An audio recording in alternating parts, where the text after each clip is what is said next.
Hello दोस्तों, नमस्कार। आप सभी का स्वागत है DRK टीवी पर। मैं हूं आपका दोस्त डॉक्टर कन्हैया।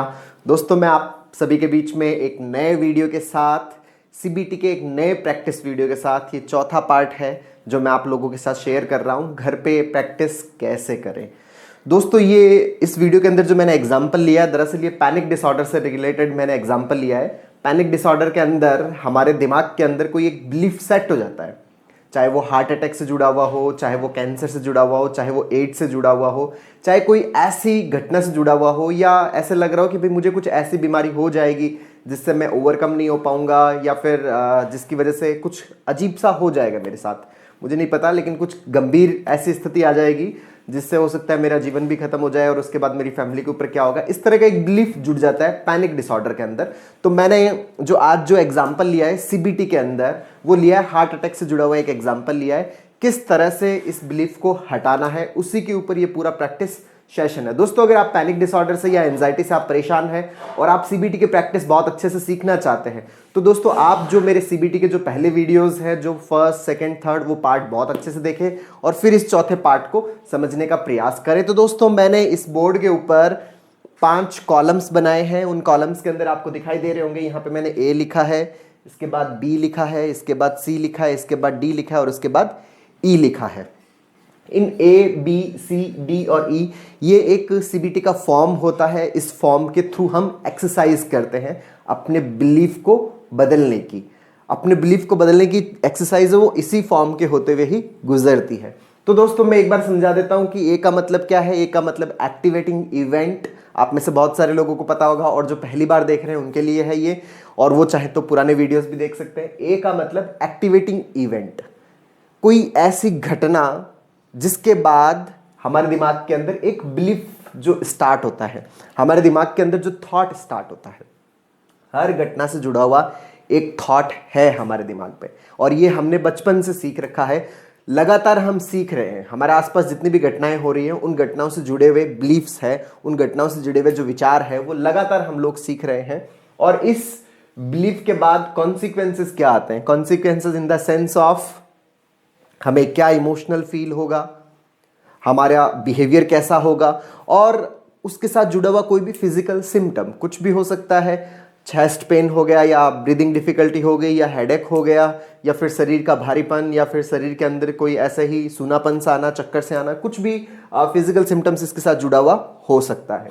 और उसके बाद है डिस्प्यूट। डिस्प्यूट का मतलब जो भी डिसफंक्शनल थॉट है, जो इस इवेंट से जुड़ा हुआ जो डिसफंक्शनल थॉट है, उस डिसफंक्शनल थॉट की रियलिटी क्या है, उसका प्रूफ क्या है कि इस इवेंट के अंदर यही थॉट आया, इस इवेंट के अंदर जो थॉट आया उसका प्रूफ क्या है। और अगर प्रूफ नहीं है तो इस इवेंट के अंदर मोर रियलिस्टिक थॉट क्या हो सकता था, मोर कॉमन थॉट क्या हो सकता था, मोर एडेप्टिव थॉट क्या हो सकता था। तो इस चीज से इसको करेक्ट करना, और उसके बाद अगर हम मोर एडेप्टिव और रियलिस्टिक थॉट ले आते हैं तो उसके बाद उसका इफेक्ट क्या होगा। तो दोस्तों, चलिए हम शुरू करते हैं इस एग्जाम्पल के साथ जो पैनिक डिसऑर्डर के साथ अक्सर होता है। जैसे पैनिक डिसऑर्डर में मैंने एग्जांपल लिया है कि एक व्यक्ति अपनी मॉर्निंग एक्सरसाइज कर रहे थे। मॉर्निंग एक्सरसाइज करते करते अचानक उनको अपने चेस्ट के अंदर हैवीनेस सी फील हुई, छाती के अंदर उनको भारीपन सा फील हुआ।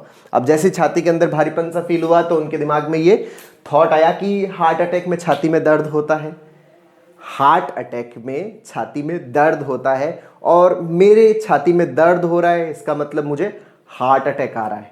अरे मैं तो मर जाऊंगा, आसपास तो कोई हॉस्पिटल भी नहीं है, मुझे हॉस्पिटल कौन लेके जाएगा, और मेरे साथ अगर कुछ हो गया तो मेरी फैमिली का क्या होगा, मेरे परिवार का क्या होगा, बच्चों का क्या होगा, फैमिली की आर्थिक स्थिति कैसे चलेगी। ये थॉट इनके दिमाग में आने लग गए और वो ओवर थिंकिंग का शिकार हो गए। अब एक के बाद एक के बाद एक के बाद थॉट कंटिन्यूस आए जा रहे हैं।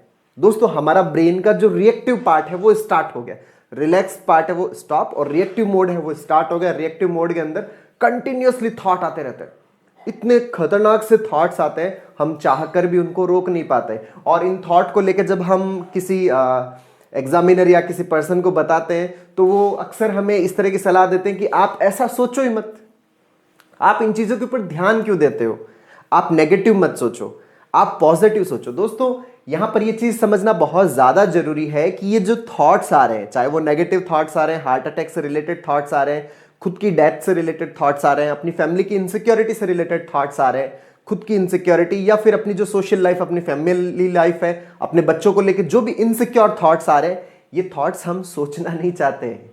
कोई भी इंसान इस दुनिया के अंदर ये थॉट्स नहीं सोचना चाहता। कोई भी नहीं चाहता कि उसके दिमाग में इस तरह के थॉट्स आए।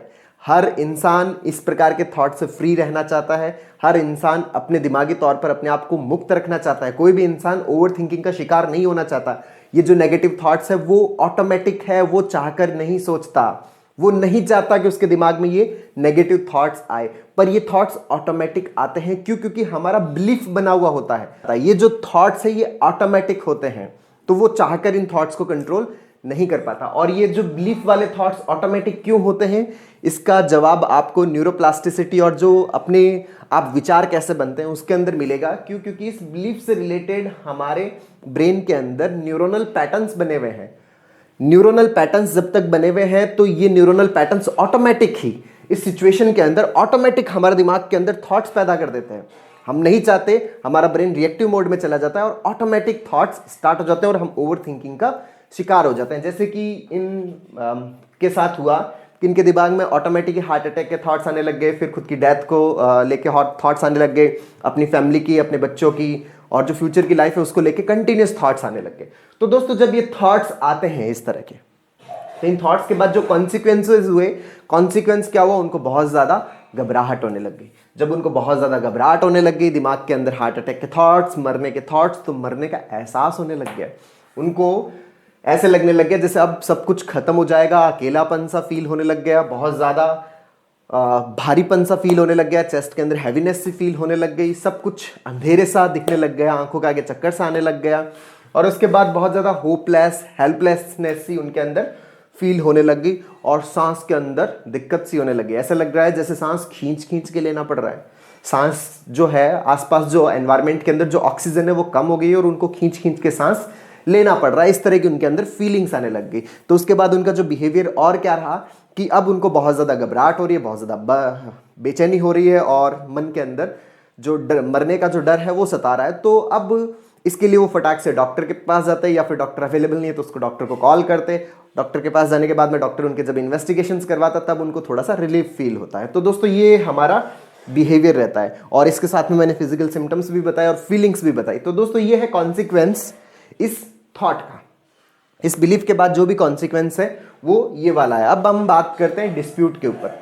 डिस्प्यूट कैसे करना है दोस्तों? ये जो बिलीफ बना हुआ है कि छाती में दर्द होते ही हार्ट अटैक, ये जो बिलीफ बना हुआ है, इस बिलीफ को ब्रेक करना है। ये कैसे ब्रेक करना है, उसके लिए हमें डिस्प्यूट की प्रैक्टिस करनी पड़ेगी। इसके अंदर हमें क्या करना है दोस्तों, हमें जैसे हमारा जो भी काउंसलर होता है या जो थेरेपिस्ट होता है वो हमारे सामने जो चेस्ट पेन है इसका जो पॉसिबल जो भी एक्सप्लेनेशंस है उन एक्सप्लेनेशंस के ऊपर बात करता है। तो सबसे पहला जो यहाँ पे क्वेश्चन बनता है कि छाती में जो दर्द है उसका हमेशा कारण हार्ट अटैक होता है। मान लो आपने ऐसा कॉलम बना रखा है तो उसमें सबसे पहला क्वेश्चन ये बनता है कि क्या छाती में दर्द का हमेशा कारण हार्ट अटैक होता है? तो उसका आंसर ये होता है कि नहीं, छाती में दर्द का जो हमेशा कारण है वो हार्ट अटैक नहीं होता। छाती में दर्द के बहुत सारे कारण होते हैं, है ना। हमारे सांस के अंदर प्रॉब्लम की वजह से भी हो सकता है, हमारी जो बोन्स है उनकी प्रॉब्लम्स की वजह से भी हो सकता है, और जो स्किन है उसकी प्रॉब्लम की वजह से भी हो सकता है, जो चेस्ट की मसल्स है उनकी प्रॉब्लम की वजह से भी हो सकता है, सोने की जो पोस्चर है उसकी वजह से भी हो सकता है। अगर सोने की रॉन्ग पोस्चर हम यूज़ करते हैं तो उसकी वजह से भी चेस्ट में पेन हो सकता है। और मोस्ट कॉमन जो कॉज है चेस्ट पेन का वो है एंजाइटी। एंजाइटी की वजह से भी जो चेस्ट के अंदर पेन हो सकता है। तो यहां पर जो पहला क्वेश्चन लिखा उसके आंसर हमने लिखे कि भाई जो छाती में दर्द है उसका मोस्ट कॉमन जो हमेशा कारण है वो हार्ट अटैक नहीं होता, एंजाइटी और दूसरे भी कॉज है जिसकी वजह से चेस्ट में पेन हो सकता है। ठीक है, तो सेकंड क्वेश्चन था कि इसके क्या कारण होते हैं। तो हमने सारे कारण देख लिए, किन किन कारणों की वजह से चेस्ट के अंदर पेन होता है। दोस्तों ये जो दोनों क्वेश्चन है, दरअसल ये दोनों क्वेश्चन किस लिए हमने लिखे हैं, ये दोनों क्वेश्चन ताकि जो चेस्ट पेन के जो पॉसिबल जो भी एक्सप्लेनेशंस है, हमारा जो हार्ट अटैक से जुड़ा हुआ जो बिलीफ है वो थोड़ा बहुत ब्रेक होगा। ऐसा नहीं कि आप एक बार कर लोगे तो आपको एक बार में ये बिलीफ ब्रेक हो जाएगा, नहीं दोस्तों, ये धीरे धीरे ब्रेक होगा। जैसे 100% प्रॉब्लम है तो पहले ये 99 आएगी, फिर 98 आएगी, फिर 97% बचा रहेगा, 3% थोड़ा ठीक होगा, फिर 96 पे आएगी, 4% ठीक होगा, फिर ये प्रॉब्लम आपके अंदर 95% बनी रहेगी, फिर 5% रिलीफ मिलेगा। तो दोस्तों सेकंड क्वेश्चन हमारा अच्छे से क्लियर हो गया है। अब अपन आते हैं थर्ड क्वेश्चन पर कि पहले भी जब आपके छाती में दर्द हुआ था तो क्या उसका कारण हार्ट अटैक ही था? तो अगर आप उस चीज को रिकॉल करके देखेंगे कि नहीं, जब पहले भी मेरे छाती के अंदर दर्द हुआ था तो मैं डॉक्टर के पास गया था या गई थी और डॉक्टर ने मेरे सारे इन्वेस्टिगेशंस करवाए थे, सारी जांचें करवाई, उन जांचों के अंदर कुछ भी नहीं आया, वो जांचें सारी नॉर्मल थी। अच्छा, सारी जांचें नॉर्मल थी, इसका मतलब हार्ट के अंदर कोई प्रॉब्लम नहीं थी, फेफड़ों के अंदर कोई प्रॉब्लम नहीं थी, मसल्स के अंदर कोई प्रॉब्लम नहीं थी, बोन्स के अंदर कोई प्रॉब्लम नहीं थी, चमड़ी के अंदर कोई प्रॉब्लम नहीं थी, और सोने की पोस्चर ठीक है मेरी। तो उस समय डॉक्टर ने आपको क्या बताया था कि आपके चेस्ट के अंदर पेन किस वजह से हो रहा था? तो वो चेस्ट पेन है वो हो रहा था एंजाइटी की वजह से। जो एंजाइटी है उस एंजाइटी की वजह से चेस्ट के अंदर पेन हो रहा था। तो वो पेन आपके हार्ट से रिलेटेड नहीं था। मतलब उस समय अब तक जितने भी आपके छाती के अंदर दर्द हुआ है उस दर्द का कारण क्या था? एंजाइटी। तो आपके छाती के अंदर जो दर्द हो रहा है उस दर्द का मोस्ट कॉमन कॉज क्या है? उस दर्द का मोस्ट कॉमन कॉज है एंजाइटी। चलिए, हमारा जो थर्ड क्वेश्चन है वो क्लियर हुआ। तो अब तक छाती में दर्द का जो मोस्ट कॉमन कॉज है, ये हमारा फोर्थ क्वेश्चन भी क्लियर हो गया कि अब तक जो आपके साथ, मान लो आपके साथ अब तक 10 इवेंट्स हुए हैं या 20 इवेंट्स हुए हैं या 25 या 50 इवेंट्स हुए हैं, तो इन सब इवेंट्स के अंदर जो आपके छाती में दर्द हुआ उसका मोस्ट कॉमन कॉज एंजाइटी था। तो अब यहां पे अगर हम बात करें कि आज या आगे भी जब भी आपके छाती के अंदर दर्द होगा तो मोस्ट कॉमन कॉज क्या हो सकता है उसका आपके लिए? तो उसमें मोस्ट कॉमन कॉज क्या आ रहा है हमारा? एंजाइटी। तो दोस्तों पहले जहां पर छाती में दर्द का जो बिलीफ जुड़ा हुआ था वो ये था कि हार्ट अटैक, और यहां पे हमने जब डिस्प्यूट किया, डिस्प्यूट में हमने एक एक थॉट का जो प्रूफ है उसको, रियलिस्टिक जो बैकग्राउंड है उसके ऊपर उसको जज किया। तो यहां पर हमारे सामने यह आया कि जो छाती के अंदर जो दर्द हो रहा है उसका मोस्ट कॉमन कॉज हमारे लिए क्या है? एंजाइटी। और मान लो कि जिस समय आपके छाती में दर्द हो रहा है उस समय आपके दिमाग में यह आता है कि भाई ये छाती में दर्द है वो हार्ट अटैक की वजह से नहीं, ये तो एंजाइटी की वजह से। तो इस तरह का अगर थॉट आता है तो क्या आपकी यही ओवर थिंकिंग स्टार्ट होती है कि मेरा तो हार्ट अटैक आ जाएगा, मैं तो मर जाऊंगा, मेरी फैमिली का क्या होगा? नहीं दोस्तों, जब हमें यह पता चलता है कि भाई मेरे जो छाती में दर्द हो रहा है वो एंजाइटी की वजह से हो रहा है, हार्ट अटैक की वजह से नहीं हो रहा, तो इसका हमें इफेक्ट क्या मिलेगा? इसका बेनिफिट क्या मिलेगा? इसका बेनिफिट एक तो घबराहट नहीं होगी, उतनी ज्यादा घबराहट नहीं होगी जो हार्ट अटैक वाले टाइम हो रही है, तो घबराहट नहीं होगी, मरने का डर नहीं सताएगा। यहां पे जब हार्ट अटैक में ये लग रहा है कि हम मर ही जाएंगे, तब यहां पे मरने का डर नहीं सताएगा। और यहां पे ये हम जब लर्न करते हैं कि एंजाइटी टेम्परेरी होती है, थोड़ी समय हम परेशान होते हैं, 10-15 मिनट परेशान होते हैं और उसके बाद एकदम नॉर्मल हो जाते हैं। तो दोस्तों यहां पे एंजाइटी का कारण जानने की भी बहुत ज्यादा जरूरी है कि किस वजह से हमें एंजाइटी हो रही है। एंजाइटी दरअसल हमारे दिमाग के अंदर जो इमेजिनरी थॉट्स आ रहे हैं या आसपास कोई भी ऐसा एनवायरमेंट जिसके अंदर हम अनईजी फील कर रहे हैं, मतलब जैसा हमसे एनवायरमेंट के अंदर डिमांड किया जा रहा है या हम जैसा एनवायरमेंट से डिमांड कर रहे हैं। मान लो आप अपनी फैमिली में रह रहे हो और फैमिली के अंदर जैसा आप व्यवहार फैमिली से चाहते हो या जैसा फैमिली आपसे व्यवहार चाह रही है ऐसा नहीं हो पा रहा, तो उस स्थिति के अंदर अनईजी सिचुएशन क्रिएट होती है, वहां पे एंजाइटी फील होती है। तो उस एंजाइटी के अंदर भी छाती में जो दर्द होता है और उसको रॉन्ग वे में जब हम इंटरनेट पे पढ़ लेते हैं, लोगों से इधर उधर सुन लेते हैं, तो हमें यूं पता लगता है या आसपास हमारे कोई हार्ट अटैक की घटना घटित हो जाती है, तो हम इस तरह का थॉट इसके साथ जोड़ देते हैं कि छाती में दर्द जो हो रहा है वो हार्ट अटैक की वजह से हो रहा है। तो दोस्तों ये हमने पूरा प्रोसेस यूज किया। सबसे पहले हमने एक्टिवेटिंग इवेंट छाती में दर्द लिया। मैं एक बार समराइज कर देता हूं। जो एक्टिवेटिंग इवेंट छाती में दर्द था उससे जुड़ा हुआ हार्ट अटैक का थॉट, और उसके बाद आगे की ओवर थिंकिंग, और उसके बाद हमारे सी के ऊपर कॉन्सिक्वेंसेज उसके क्या फील हुए, फिर हमारे डिस्प्यूट के ऊपर हमने हार्ट अटैक का थॉट तो हटाया और उसकी जगह हमने एंजाइटी को ऐड किया और उसका इफेक्ट हमने देखा। तो दोस्तों हमने एक बार इस सेट की पूरी प्रैक्टिस की।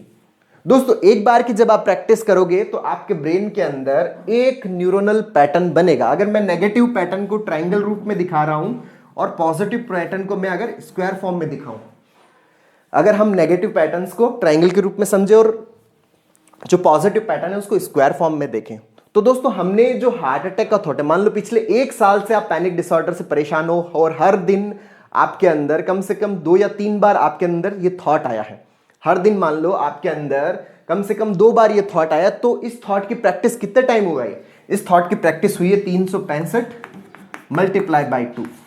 तो इतने टाइम्स आपके अंदर अगर हम इसको देखें,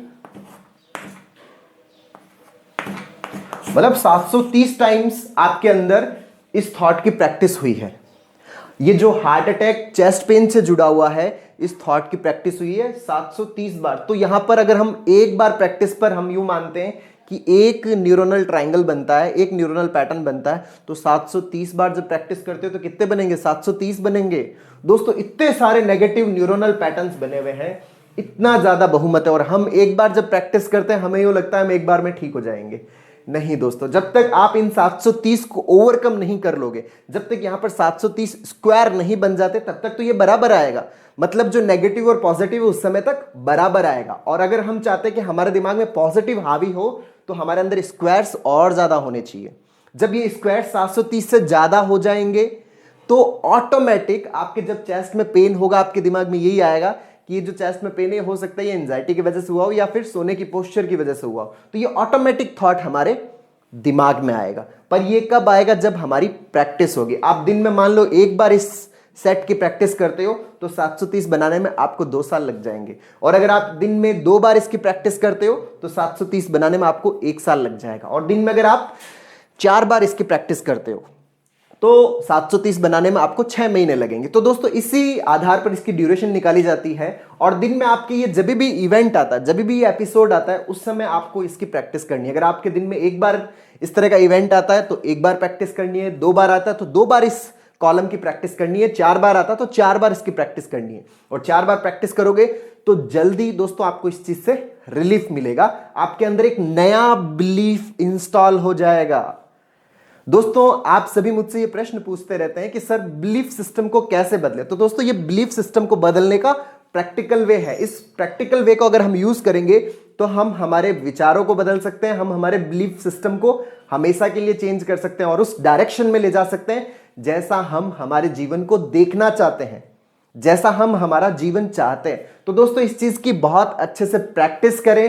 प्रैक्टिस ही आपको इस चीज से बाहर निकालेगी, प्रैक्टिस ही आपको इस चीज से उभारेगी। तो बहुत अच्छे से इस चीज की प्रैक्टिस करें। दोस्तों मैं आगे भी सीबीटी के और भी ब्रेन से रिलेटेड जो टॉपिक्स हैं उनके वीडियोस आपके बीच में लाता रहूंगा। ये वीडियो आपको कैसा लगा नीचे कमेंट बॉक्स में लिखकर जरूर बताइएगा, और अब तक यदि आपने मेरे YouTube चैनल DRK TV को सब्सक्राइब नहीं किया तो प्लीज उसे सब्सक्राइब करें और साथ में घंटी का बटन दबाना ना भूलिएगा। दोस्तों मेरा फेसबुक पेज है DRK TV, या कन्हैया कच्छावा नाम से आप सर्च कर सकते हैं। बहुत बहुत धन्यवाद दोस्तों। जय हिंद, जय भारत।